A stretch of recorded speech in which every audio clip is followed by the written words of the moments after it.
Então, com os ativos vai acontecer a mesma coisa que a gente está vendo aqui, ó. Por quê? Porque quando você calcula o preço de um ativo, você calcula ele lá na frente, você pega a taxa de juros que está agora e você extrapola essa taxa como um desconto. Você desconta os fluxos de caixa futuro a uma taxa, né, pessoal? E aí essa taxa, geralmente a gente pega a taxa livre de risco para fazer esse desconto. É a mesma coisa, é a mesma lógica aqui dos títulos, né, pessoal? Então você tem aqui, vamos dizer que uma empresa esteja avaliada em 1 trilhão, né, 1 bilhão, sei lá, um número no futuro, vamos usar 1000 aqui, né? Então vamos dizer 1 bilhão, ela está avaliada lá no futuro em 1 bilhão. O que acontece quando muda a taxa de desconto? O título ele vai ou se valorizar, né? Que no caso ele vai ou subir o preço ou baixar o preço. Por quê? Porque houve alteração na taxa. Ou seja, aumentou a taxa de juros. O que acontece? Aquele título começa a cair. Por quê? Porque as pessoas estão prevendo que vão receber menos em valores monetários do que deveria ou que elas esperavam. Por exemplo, elas achavam que iriam receber R$ 761 aqui, porém como aumentou a taxa, ela aumentou, né, saiu de 10 para 12, o preço do título caiu. Obviamente que trazendo a rentabilidade para trás, ou seja, ele atrasou o fluxo de caixa. Para quê?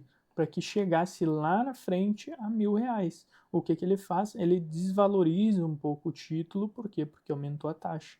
Então veja aqui, quando o título cai, pessoal, quando a taxa de juros aumenta ou diminui, todos os ativos, inclusive os de riscos, irão sofrer uma queda, né? Porque se sobe a taxa, ele vai diminuir o preço do título, ou seja, aquele valor que você tinha agora, ele precisa ser atualizado para que lá na frente, aquele projeção que você fez, ela corresponda àquele valor atual, naquelas taxas, naquele crescimento, enfim, em todo ali que você planejou. Então é por isso que é muito interessante.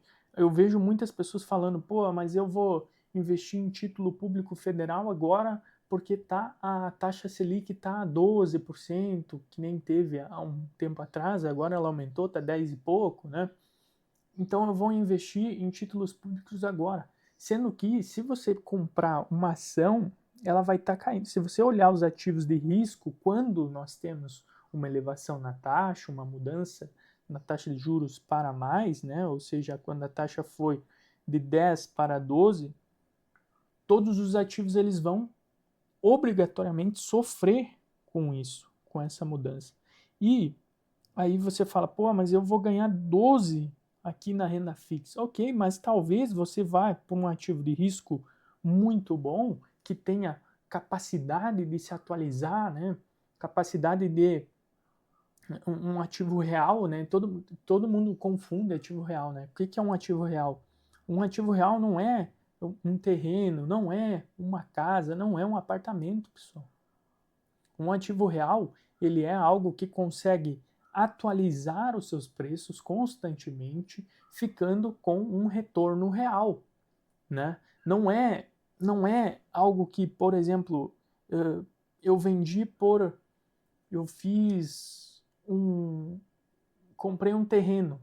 Ele vai se atualizando pela inflação. Então ele é um ativo real. Por quê? Porque ele é algo real que as pessoas querem, né? A mesma coisa se eu tenho uma fábrica de massa, por exemplo. É um ativo real. Eu vou atualizar aquele preço daquela massa bem conforme a inflação, se não mais. Então, empresas boas, em tempo de crise, ela aumenta o preço além da inflação, além do preço que ela deveria colocar o produto. Por isso que você vê algumas empresas, né, quando você para olhar o balanço de algumas empresas, elas conseguem aumentar as suas margens. Por quê? Porque ela consegue remarcar os preços acima da taxa de inflação do país. Ou seja, ela consegue atualizar o seu preço acima preço de mercado que deveria ser, né, acima da inflação. Por isso que a inflação que o governo mostra não é uma inflação verdadeira, é uma inflação muitas vezes mentirosa. Por quê? Porque ele pega lá uma cesta de produtos. Obviamente que algumas pessoas vão consumir mais, outras menos. Por exemplo, eu posso morar do lado do meu trabalho e não ir de carro. E aí o preço do combustível afeta muito pouco a minha vida. Ao contrário de uma pessoa que precisa se deslocar muito longe para ir trabalhar todos os dias. Essa pessoa provavelmente uma parte maior da renda dela vai ser gasta em combustível. Então, quando tem uma elevação no preço do combustível, essa pessoa vai sentir muito mais do que eu que moro aqui do lado, né? Por exemplo, aqui do lado. Então, quando a gente vai fazer um cálculo para a inflação, você tem que, primeiro, fazer um cálculo da tua inflação, do teu gasto mensal, daquilo que você consome mensalmente, o que aumentou, né? Por exemplo, da tua renda mensal, por exemplo, aqui, ó,